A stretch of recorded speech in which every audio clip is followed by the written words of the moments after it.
And I think earlier I heard you describe it as winter wonderland, and let me tell you, it looks like it and feels like it at this hour. I'll get to that in a second, but right now we are live here at Cedar Rapids Fire Department because they're obviously the ones who responded to this fire. My colleague has been digging into the documents tonight, and Michael, what are you learning from those documents? We're told the guy broke through this window, exited out those doors, but it was all caught on camera. And that same camera that caught Schloss's roommate committing a crime might be the exact same one Schloss used to record his victims, and they didn't even know it. First, let's go back. We're only in mid-July, and Cedar Rapids police have already responded to 8 shootings this month. But you may remember, now under the current code, the city says it can't do anything but wait and wait and wait and wait. Yeah, Bob, and he says the robber held him at gunpoint, kicked him, forced his way inside his home before stealing his wallet, phone, and a computer. RAGBRAI is off to a tough start already. 2 riders taken to the hospital after being struck by a car in a hit and run. You know firsthand, I complain almost every single time it snows. Well, tonight,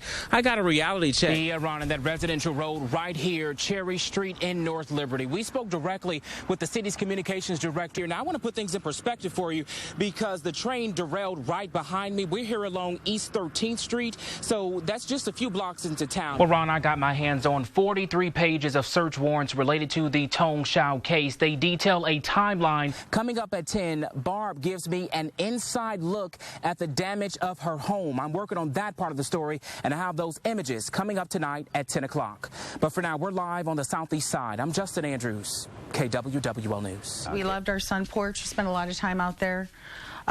This is a complete disaster. Barb McDonald walks us through a place she used to call home. Unbelievable.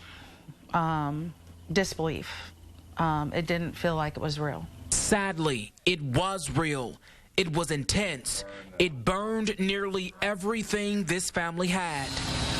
The fire, so dramatic, it was captured on video by her neighbor, Tabby, also capturing that life-changing phone call. Barb, your house is on fire. Are you guys in the house? You need to get out of the house. And my cell phone was ringing next to my bed, and it was my neighbor Tabby telling us to get out of the house. Our house was on fire. Barb says it took a while for her to process that phone call because she was sound asleep. The most devastating probably part of the house is me and my husband's bedroom. That master bedroom just feet away from the garage where the fire spread to first. This is a complete disaster. Barb, her husband, son, and 4 pets were all inside the house as the fire raged on. Just thankful that we got out. Everything can be replaced. And if that little dog Brownie wouldn't have barked and had his owner not called, we might not be here today. That's not safe. Okay. It's not safe. It's about to crack any time. That was the reaction we got from everyone we showed this picture to.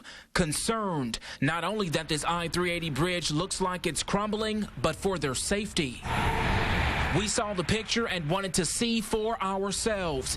It's the 380 southbound bridge that runs over Hawkeye Downs Road in Cedar Rapids. At least once a month you hear about a bridge collapsing in this country. It looks unsafe to me. I don't want to drive over it, and I got to drive over it every day. So we took the picture and these concerns straight to the Iowa DOT. Would you admit that it looks horrible? It's not a very pretty looking damage to the bridge, but we do want to assure the public that there's no safety issues. Transportation planner Kathy Cutler says it's a cosmetic issue, and they've actually been knowing about it since 2013. This thing needs to be fixed fast. Cutler says the joints of the bridge are getting water in them, collecting and dripping down where it shouldn't, making it look like it's not structurally sound, but she ensures the bridge is indeed safe. Like everything else, everything gets put on wait until something bad happens and then everybody reacts. We appreciate the public bringing things, when they see things like that, bringing it to our attention. But this one we had already known about and already had a repair in progress. The first reporter on the scene tonight, he joins us now live from the police department with the very latest. Justin. And Amanda, we're talking 2 teenagers, 1 shot, the other pistol whipped. All this, according to a woman living inside the home where police were centering their investigation.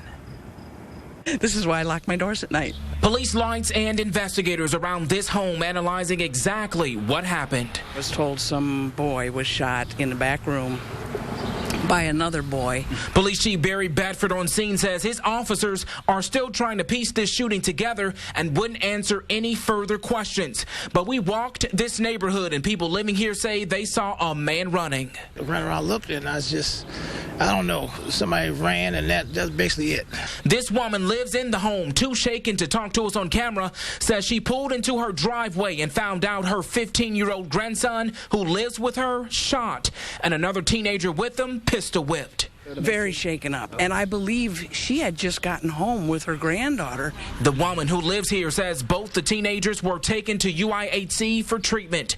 An active scene as officers brought bags from the home while even more investigators arrived on scene. All this as people living here in this quiet neighborhood watched in shock. This is quiet. This is quiet over here. With those kids over there, they have their parties, but other than that, it's quiet. Investigators say they did find some of the money inside, calling the condition of that trailer horrific. But we're also finding out tonight that investigators found nearly 30 animals living inside that mobile home. Authorities say this family, all four, is behind a robbery at Exchange State Bank in Martell. But these two brothers, 24-year-old Andrew Palmer and 22-year-old Shiloh Palmer, as the pair investigators say entered the bank carrying these long guns, robbing it at gunpoint and walking out with cash. Waiting outside, driving the getaway car, their brother-in-law, 41-year-old Peter Olinger. And you might as well add one more relative to these robbers. Police say Olinger's wife, 25-year-old Elizabeth Olinger, met the trio in another car, ditching the original getaway car, left it on fire along Highway 1. Saw their faces on the news. What's your first reaction? Well, I noticed her, but he didn't look like he, usually see him outside and stuff. Bobby Fenton lives in Mechanicsville, just across the street from the husband and wife who are the getaway drivers in all of this. Fenton says the couple was nice, but investigators say their home sure wasn't.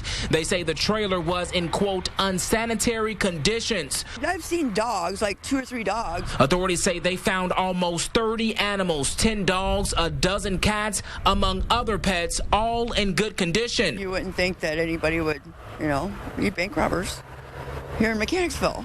In all of this, one bank robbed, scenes in 2 counties, 3 cities, and all 4 family members locked up.